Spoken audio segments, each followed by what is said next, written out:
Hi കൂട്ടുകാരെ, മിന്നാരം കാട്ടിലാണ് മിന്നുകുരങ്ങൻ അവന്റെ അമ്മയുടെ ഒപ്പം താമസിച്ചിരുന്നത്. വളരെ സുന്ദരമായ ഒരു കാടായിരുന്നു മിന്നാരം കാട്. പച്ചപുതച്ച മലനിരകളും തണുത്ത കാറ്റും പുഴകളും മരങ്ങളും പൂക്കളുമുള്ള ഒരു കൊച്ചു കാട്. മിന്നുകുരങ്ങൻ മഹാവികൃതിയായിരുന്നു. ആരെങ്കിലും എന്തെങ്കിലും പറഞ്ഞാൽ അവൻ അനുസരിക്കാറേയില്ല. അമ്മ എപ്പോഴും മിന്നുവിനോട് പറയും, മിന്നു, ഇത് കാടാണ്. പല അപകടങ്ങളും ഇവിടെ ഒളിച്ചിരിപ്പുണ്ട്. മുതിർന്നവർ പറയുന്ന കാര്യങ്ങൾ അനുസരിച്ചാൽ അപകടമുണ്ടാവില്ല. അവർക്ക് ഈ കാടിന്റെ മുക്കും മൂലയും അറിയാം. അപകടങ്ങളെക്കുറിച്ചറിയാം. അതുകൊണ്ട് മുതിർന്നവർ പറയുന്നത് കേൾക്കുന്നതാണ് നമുക്ക് നല്ലത്. എന്നാൽ മിന്നു ഇതൊന്നും കേൾക്കാറില്ല. അവൻ എപ്പോഴും മരങ്ങൾക്കിടയിലൂടെ ചാടിച്ചാടി കളിക്കുകയാണ് പതിവ്. ഒരു ദിവസം മിന്നുവും അമ്മയും ചിണ്ടനാനയെ കണ്ടു. എന്തുണ്ട് ചിണ്ട വിശേഷം?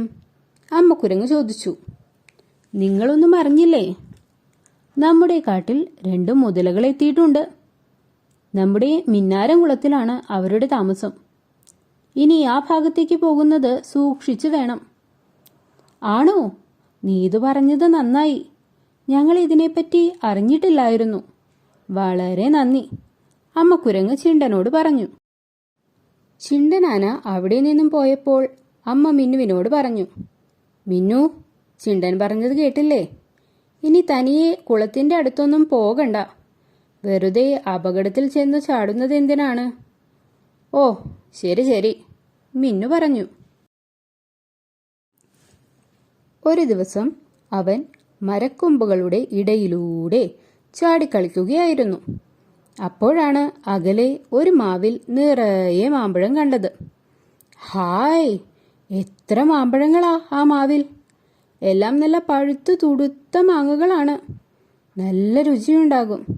ഇങ്ങനെ വിചാരിച്ച് അവൻ സന്തോഷത്തോടെ ആ മാവിന്റെ അടുത്തെത്തി. ആ മാവ് മിന്നാരം കുളത്തിന്റെ അടുത്തായിരുന്നു. കുളത്തിൽ മുതലകളുണ്ടെന്ന് അമ്മ പറഞ്ഞ കാര്യവും അവിടെ തനിയെ പോകരുതെന്ന മുന്നറിയിപ്പും അവൻ മറന്നു. മിന്നു നോക്കിയപ്പോഴോ, അതാ കുളത്തിലേക്ക് ചാഞ്ഞു നിൽക്കുന്ന ഒരു കൊമ്പിൽ ഒത്തിരി പഴുത്തു തുടുത്ത മാങ്ങകൾ. അവൻ ഒന്നും ആലോചിക്കാതെ അത് കഴിക്കാനായി ആ കൊമ്പിൽ കയറി. താഴെ മുതലകളുള്ള കാര്യം അവൻ ശ്രദ്ധിച്ചേയില്ല. മാമ്പഴം കഴിക്കുന്നതിനിടെ പെട്ടെന്നാണ് അത് സംഭവിച്ചത്. താഴെ കുളത്തിൽ താമസിച്ചിരുന്ന മുതലകളിലൊന്ന് മിന്നുവിനെ പിടിക്കാൻ ഒരൊറ്റ ചാട്ടം. ഭാഗ്യത്തിന് മിന്നു ഇരിക്കുന്ന കൊമ്പിൽ പിടിക്കാൻ അതിനു പറ്റിയില്ല. ഇതെല്ലാം കണ്ട മിന്നു പേടിച്ചുപോയി. പേടി കാരണം അവൻ അവിടെ നിന്നും ഒന്ന് ചലിക്കാൻ പോലും പറ്റിയില്ല. അവൻ പേടിച്ച് വാവിട്ട് കരഞ്ഞു. അയ്യോ, ആരെങ്കിലും എന്നെ രക്ഷിക്കണേ, ഓടി വരണേ, അല്ലെങ്കിൽ ഈ മുതല എന്നെ പിടിച്ചു തിന്നുമേ. ഇത് കേട്ട് അടുത്തുണ്ടായിരുന്ന ചിണ്ടനാന ഓടി വന്നു. അപ്പോൾ കണ്ട കാഴ്ച! മിന്നു കരഞ്ഞുകൊണ്ടിരിക്കുകയാണ്. മുതലകൾ അവനെ പിടിക്കാൻ പഠിച്ച പണി 18 നോക്കുന്നുണ്ട്. ചിണ്ടനാന പതിയെ തുമ്പിക്കൈ നീട്ടി അവനെ ആ കൊമ്പിൽ നിന്നും മാറ്റാൻ ശ്രമിച്ചു. അപ്പോഴേക്കും മിന്നുവിന്റെ കരച്ചിൽ കേട്ട അമ്മക്കുരങ്ങും അവിടെ എത്തി. 2 പേരും കൂടെ കഷ്ടപ്പെട്ട് മിന്നുവിനെ രക്ഷിച്ചു. മിന്നു പേടി കാരണം ഒരക്ഷരം പോലും പറയാതെ ഇരിക്കുകയായിരുന്നു. ഇതെല്ലാം കണ്ട അമ്മ അവനെ ആശ്വസിപ്പിച്ചു. അമ്മയെ അടുത്തു കണ്ട അവനും ആശ്വാസമായി.